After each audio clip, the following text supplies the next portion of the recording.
Episode 56 AS. New Hampshire. Rosette View, in New Hampshire, deliberate misinformation about wood burning, to aid the wood burning industry. The wood burning industry can receive government subsidies at the cost of human health, and at the cost of hastening climate change at the same time.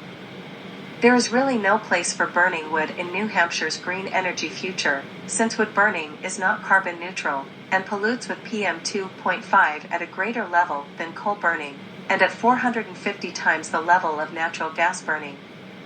The words fossil fuel may trip off the tongue, but the plain description residential wood burning needs to be included in the lists of carbon emitters, which are not carbon neutral. Climate change at home, a place for burning wood in state's green energy future? Daily Hampshire Gazette. Proponents of modern wood heating systems, fueled by either wood pellets or dried wood chips, depending on the size and operation of the heating system. The center touts automated wood heating systems, which work like a gas/oil boiler or furnace except that they burn wood instead of fossil fuels. New York, New York Times. To the editor. Earth is nearing the tipping point for a hot future. Front page, March 21st. I can't begin to express the deep grief I feel after reading about the new UN climate report, which spells out our challenge more plainly than past reports and is more specific about timelines.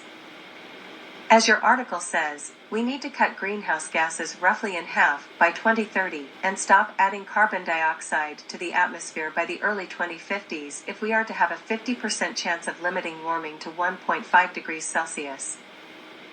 Considering the actions of the leading offenders, China, the United States, and other countries, it is patently clear that we're not going to make even this conservative goal.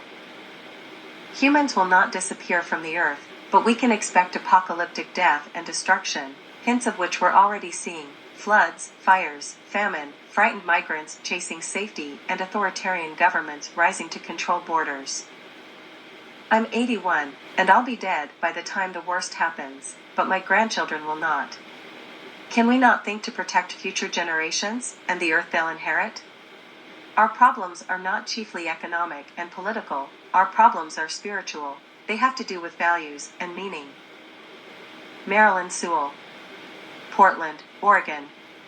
The writer is Minister Emerita of the First Unitarian Church of Portland. To the editor. Political liberals and conservatives, religious and non-religious people of every stripe, residents of every state and nation, and every generation need to act quickly to avert the worst of climate change, to protect our only home, planet Earth.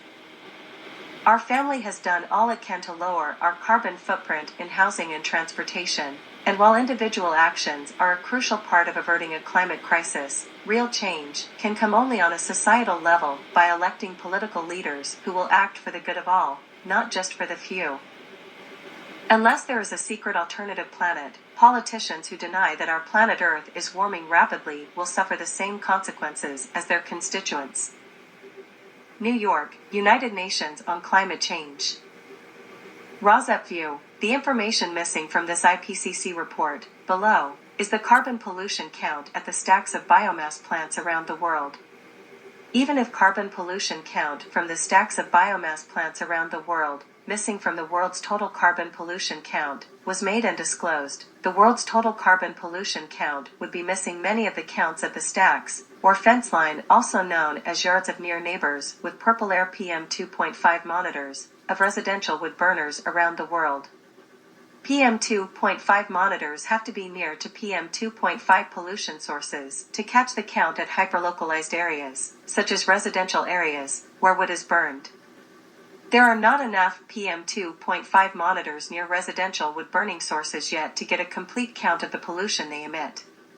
Rosette will see if Japan, unique among nations of the world in requiring count and disclosure of carbon count at stacks of Japan's biomass plants, starting in April 2023, will reveal the percentage of biomass stack carbon count in comparison to Japan's paper carbon count required to meet its climate goals.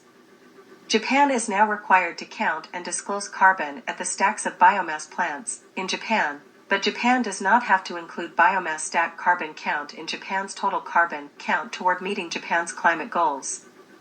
Each nation of the world's climate goals are paper climate goals, not climate goals based on reality, since paper climate goals exclude at stack biomass burning carbon.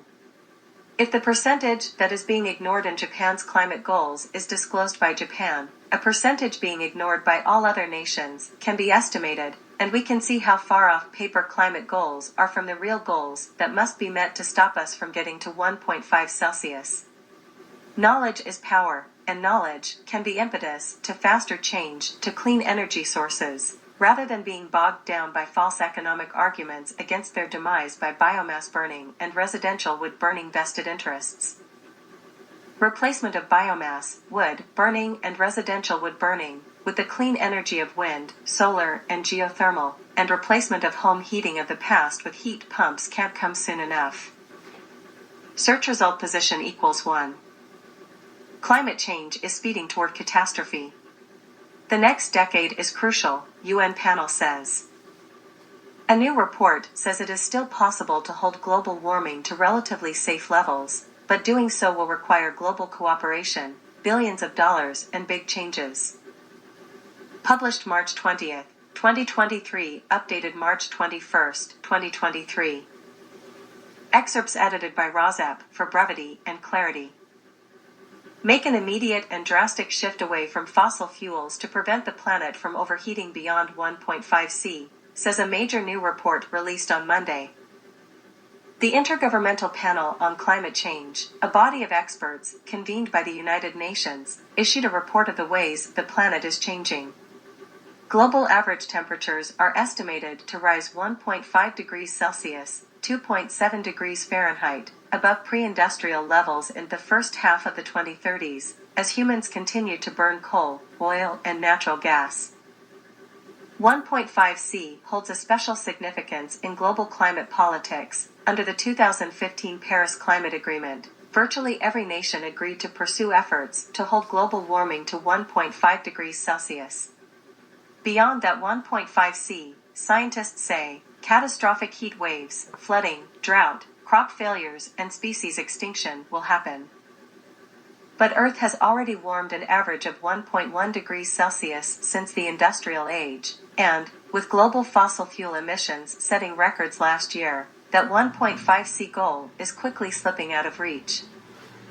Require industrialized nations should greenhouse gases in half by 2030 and then stop adding carbon dioxide to the atmosphere altogether by the early 2050s.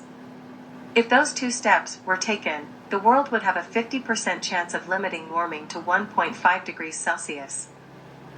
Last year, China issued permits for 168 coal-fired power plants of various sizes.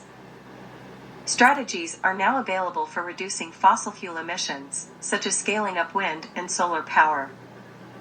The report, approved by 195 governments, says that fossil fuel infrastructure, coal-fired power plants, oil wells, factories, cars, and trucks across the globe will already produce enough carbon dioxide to warm the planet roughly 2 degrees Celsius this century.